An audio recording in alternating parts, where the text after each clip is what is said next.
TV yamakateerera kudai so ndiyo Kulien TV yacho yatinokupai nawo ma-updates nezvinhu zvese zviri kuitika paground. Izvezvi regedzai ndimbokuconnectai timbonzwa munhu ari paAfrica Unit Square izvezvi achitiudza kuti chii chiri kunyatsotora nzvimbo chiri kuitika ipapapa. Saka kana tatosvika kudai so chakakosha kutanga nekulike this video izvezvi so kuitira kuti vamwe vakwanise kuriona shoko rifambe vanhu vazive zvinhu zviri kuitika background. But ndisati ndakuplayerai ndakunzwisai ndaconnecta nemunhu ndoda kugara ndangozivisa vanhu vari muSouth Africa vese vanoda kuregisterwa macompany nekuvhurirwa maFNB business account vasina mawork permit kana kuti mastard permit. Batai company inonzi Education Research muSouth Africa munomu ndo inokwanisa kukuitira zvinhu zvese izvozvo uri kwauri vari kwavari. Hauna need yekuswera uchifamba. No work permit, no problem. Education Research is the solution because very reliable and affordable. Garai mavabata, garai mavafonera vakubatsirei. Yes, Mr. President, sanganai nevatereri zvakamira sei kuri sei kuZimbabwe koko? What exactly is going on paground? Tudzei zviri kuitika izvo. Ini zvandiri paground. Ndionisa kuti pakabikwa sadza rinoibva apa munenge mufote uyu. Hazvisi kubuda zvakanaka nokuti quietness iriko pakati mwi zvokunyarara zviya zvokuti ungatoona se any other day. Saka ndakaudza vanhu inini kuti hazvirambidzwi kuudza chero sitting president kuti hatichakudi. Katiti hatichamuda hatina kuti tomubvisa nechichimbaba. Hatichamudi ngatimbobvavo tipindewo isu ananyatsimba mutota. Alright, takazvitarisa pa Mr. President chii chingave chakonzeresa makazvitarisa muri kuti kune quietness kana kuti toti vanhu vachapinda time zvi? Because ndambonzwa chinzi vanhu vakagarira mutauni imomo vakamirira ngoti vozongoti takutanga attack. What's your take on that one? Muri kuonawo sei since mati muri paground? Ndamunhu mukuru kuda havo zvingaitika asi it's a remote kind of feeling here yokuti zvingazoitika time. Chatati ngoda kuti vanhu vazive vaudzwe nomunhu wakaita somutungamiri wakaita Chamisa. Chamisa is the man. Kana iye general unovaudza kuti without Chamisa ibepa uringopepereka hake sebepa. Chamisa ndiye une weight yavanhu. Chamisa uyo akadana vanhu poitwa zviri pamutemo kwete zviri violent ba. Anyone anotaura kuti violent mukonzeresi unenge atova munhu aplandiwa neregime. Isu hatidi violence zvinoda kubvisa munhu zvokuti hapashandiki. Anongoona kuti chero akada kutaura kuvanhu havachadi vane vakamira mumaziritso hatichadi. Ndozvatiri kuda. Ende zvokutya munhu zviya izvi ndezvawa vanhu vanoenda vachinoita vari kunze kwenyika uko. Ini ndiri pano paAfrica Unit Square patso ndopandiri right now. Alright. Chimunhu. Ndizvozvo Mr. President, but apa poitwa seika because Chamisa wacho wakabuda akachitaura kuti zvoni hanzi ari kutyaka because zvinhu zvakamboitika in 2017 kando zvakambobuda achitaura paya achiti 2017 yakatidzidzisa a lesson. Imimi munoti kudii nazvo izvozvo? Because zvoreva kuti achanyengerereke kana achitadza kutya ndoziva kuti kuda unoda Chamisa, unotya kuurawa. Wakapota ambourawa Chamisa uyu. Vana ava inhumbu. Rekati kuteni ndaiva mugigenga iri nguva yacho ichiitika nguva yehondo. Umbanditi noukandanga hakuna kutanga nhasi. Wakatanga panguva yehondo pangonzi munhu wangonzi pasina kana trial. Akangonzi mutengezi wotonzi uya kwira pamucheka donauka wotofa. Vakasvika pambapo munoti harirye derere kandanga harirye derere mukoma. Rinova ngwati yahukurayo vharurwa dumbu matumbu okuda. Vanhu votomhanya kutora mbudzi kuti vanoona kuti tingatekwa pana tikazova panyamada. Magandanga mbavha dzembavha dzese. Hapana world over. Vanhu vanoziva tivari neumbavha nerobhari dzavanhu ava. Saka ngatingwarire upenyu, ngatisamhanya tienda nekunokuwadzisa. For example, vanhu vakati tinoda kuti tiite zviri violent. Izvozvo munovapa zenzi. Isu ngatiinde peacefully. Masizesa ayo zara vanhu. Hapasina uchafamba nemota, no businesses, they stand still. Ndanzwa pachinzi vari kuita zvinhu zviri peaceful but I don't know now, maybe kana kuti vangomirira kuda ngomacha vachingoenda kuState House like zvaita vana Mudarageza achiti hanzi toda ngomacha takananga kuState House chete. Muri kuonawo vanhu vari parodhi inoenda kuState House because obvious side ramuri panenge pari padhuze neState House. Vanhu vakazara divi reko kuya vakazara variko vakawanda.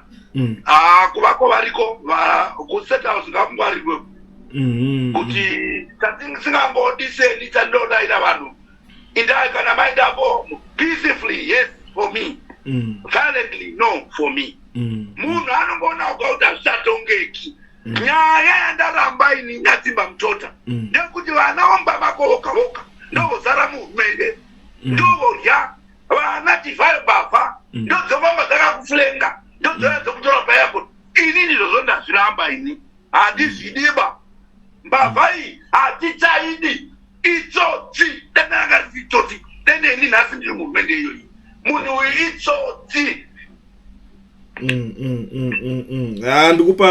ndikupa bata zvangu nemisineyanzi inobatwa vanhu vanhu vari apa vakamira pano painiziko yavo vari kutaura vega kuti kwezototoinda zvokwadiwo vanhu ngavangwarire dzimba dzavo kana vaenda kwamutare ngavafonera nevari kumba kuti vangwarire kana kubvisa zvinhu zvimeenda samwe ndo zvandinoona ini ndoda peace handidi violence ndo zvandinoda ndingada peace as opposed to violence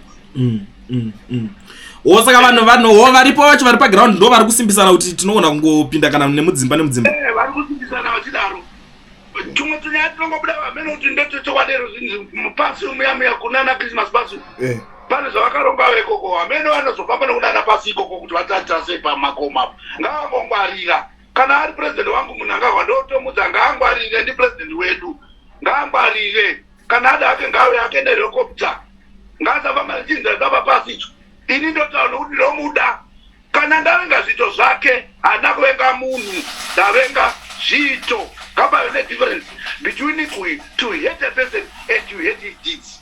We hate the deeds and not the person.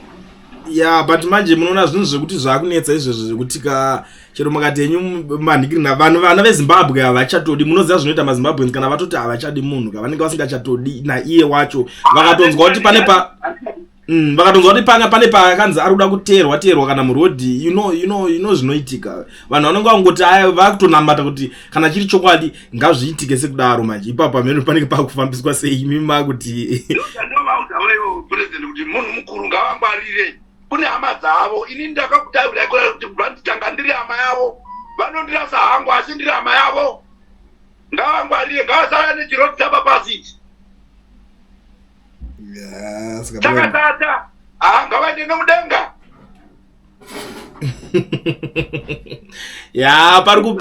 parikupisa ndomba zviri kutaurwa kune zvigenga zvotata sokuti kuna vanhu varonga vakaisa uko saka nyaya unongodziwawo unenge uchingofamba ivo vanhu zvizvi vakangwara vanoti vane CIO yakangwara vanoti vane polisi yakangwara but nyaya dzandiri kutaura ndavadzizivi madofa parikupisa but kana vadawo ngavati ndendetirekera yawo iyi ai ndeti ngaritinzwe iri ratwana vanhu pasi iri ngaritinzwe. Alright, saka imi muri kuona chinhu chichinikigina iri chichiita effect because Mundarageza akati mangwana Saturday ndo pari kuti pazoti final day it simply means nhasi vachadzoka akati asageza uya wakabva kuondoka uya ende zvokuti ronga zvichabatwa kuti nhasi ndo pachadai uya mukuru wemastrategist strategy yake atingaizivi kuti unoda kudini warongei pane vane vakaungana ipapo vakagadha pane vanhu vari right here kana kuti pane vanhu vakaplandwapo you will never know.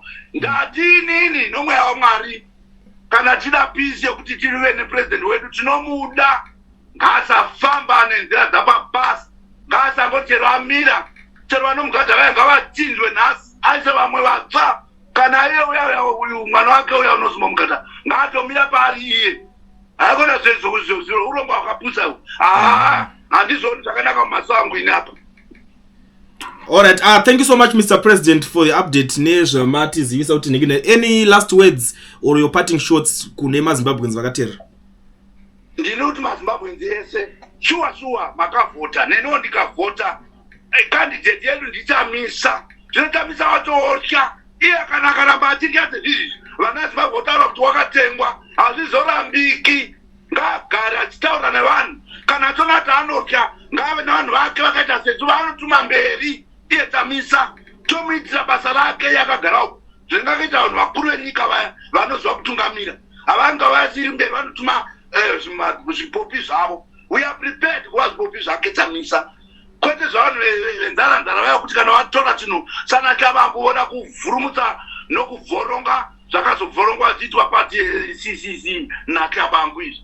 Saka ngatingwarire tese, ngative ready titi chandingangokurudzira peace. Peace begins with me, peace begins with you, peace begins with everyone.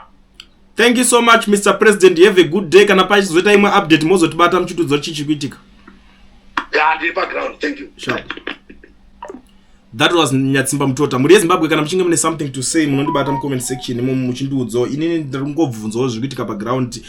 Hapana pokuti ndingazodairira kana kuti munhu aritaura kuti chii kana kuti kudii. But let's meet in the comment section. Kulian TV, Team VAT. Asi vanhu vachishamsika.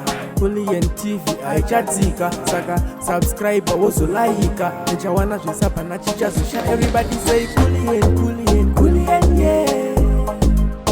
Information need brilliant, brilliant, brilliant, yeah.